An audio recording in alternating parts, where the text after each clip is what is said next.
The November budget and economic forecast was released to the public last week, projecting a $1.4 billion surplus through the upcoming biennium.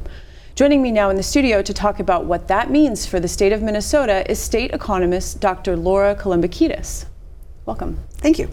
So how is Minnesota's economy faring at present? Minnesota's economy is doing okay. We've had a long economic expansion, and well into that expansion, Minnesota's labor market is still adding jobs at a fairly reasonable pace.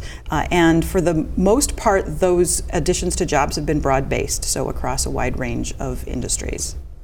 And how reliable is the forecast? This forecast goes through 2019? Mm-hmm. Okay, and how reliable is that? So the official budget forecast goes through 2019, but we actually, in this forecast, we have to do forecast planning estimates out to 2021. Okay. So it goes quite a ways out with the planning estimates. So that adds an element of risk, of course, that we're planning so far out that even for the next biennium, the 18-19 biennium, that biennium hasn't even started. And so that's the one that the legislature is going to be budgeting to. And so we haven't even collected any of the revenues for that. So there's risk to this forecast, partly because of the length out, how far out we're forecasting. Well, and in the documents that were released with the press conference and everything, it said that the forecast does not take into account the results of the 2016 election. So with President-elect Trump and his administration, how might his policy changes affect the forecast? Yeah, so that even aside from that, we would have had significant risk in this forecast because of the length of time that we're forecasting. And out. that was calculated in? That risk is calculated in to a certain extent?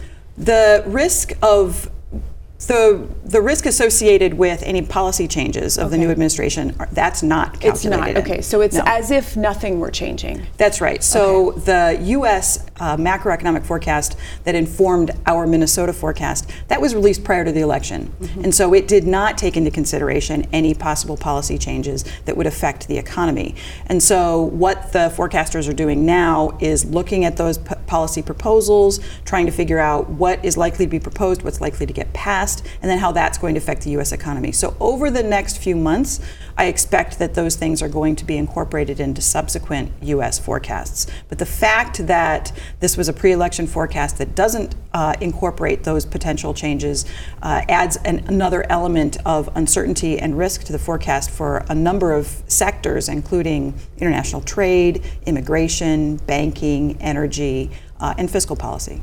And so then when the February forecast comes out, that will have some of those parameters included, correct? Yes, I don't know that there will be complete clarity at that point, because at that point the administration will have just taken office. And so to the extent that U.S. forecasters can discern what's likely to happen, hopefully we'll have some clarity, but we aren't likely to know everything. If I understood you correctly at the press conference, you said that if this forecast holds true, this will mark the longest economic expansion in U.S. history. Is that right? That's right. If this expansion continues until the middle of 2019, which it is forecast to, then it will be the longest expansion since the 1850s. So it will surpass the longest expansion right now, which is the 1990s. That is so interesting. You said the economy is slowly growing, and that kind of economy is particularly vulnerable to shocks. What kinds of shocks could really create? I can't think of how to say this. Disrupt that yes, slow thank growth. you. Right. So the U.S. economy is forecast to grow around 2%, 2.2%, which is lower than the 20-year average prior to the Great Recession. That's been long expected because that's largely due to aging of the population. But when you have growth that's that low, that means that when there's some kind of shock, for instance, a geopolitical shock, a war, even a trade war, could that? Something like that if it accelerates and affects global growth. So they're a disaster, a natural disaster, things like that. So these unexpected things that are probably external to the U.S. economy. Those kinds of things can disrupt that growth and can kick the economy into negative territory. And it's just a little easier to kick it into negative territory when growth is slow to begin with. That does actually make sense. During the press conference, you also said that economic growth is projected to be slower because consumer purchasing will be slower due to millennials delaying major purchases. How does the millennials getting out on their own, how does this affect the budget forecast and the projections, and then changing demographics too? Yeah, so that effect was part of the explanation for why U.S. real GDP growth was slower in the November outlook than it was in the February outlook. So and what happened was there was a reduction in expectations for real consumer spending, and part of that was due to a slowdown in the pace that the forecasters expect the millennials to move out of their parents' homes, for instance, or separate from one another. During a recession and a slow recovery, people live together, and then when the job market picks up, they separate. And it's been long expected that that separation would occur and that people would move out and form their own households, and there's spending involved with that. But now that macro forecasters are thinking that's going to happen a little more slowly. And so the kinds of spending that affects are big things like furniture and appliances. How big is consumer spending in the economy? Consumer spending is most of the GDP. So going forward, consumer spending is still expected to be the largest contributor to real GDP.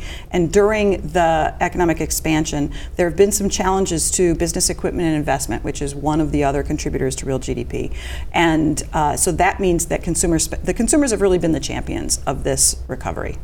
And finally, Minnesota has a tight labor market. Currently, there's a strong demand for workers and there's low unemployment. So what does this do to the economy, and what are the projections with that? Yeah, so it's a simple supply and demand kind of thing, that when demand is high and supply is constricted, that you expect the price of that thing to go up. And so we do expect average wages to go up in this forecast. When businesses are having trouble finding people to fill positions, then the people who are looking for positions can demand a higher wage, and the people who are in those positions potentially can demand a higher wage. So we do expect average wages per worker to go up in this forecast. Another thing that happens when businesses have trouble finding people to fill positions is that they think about automating some positions or adding some technology that allow the people that they do have to do a little more and be more productive. And that's a solution from the business side. That also contributes to higher wages, because those people who are in the positions that are using that technology, they're more productive, and so their wages can be higher. Dr. Kalambokidis, that's all the time we have for today, but thank you for coming. I love talking about the economy with you. Thank you for inviting me.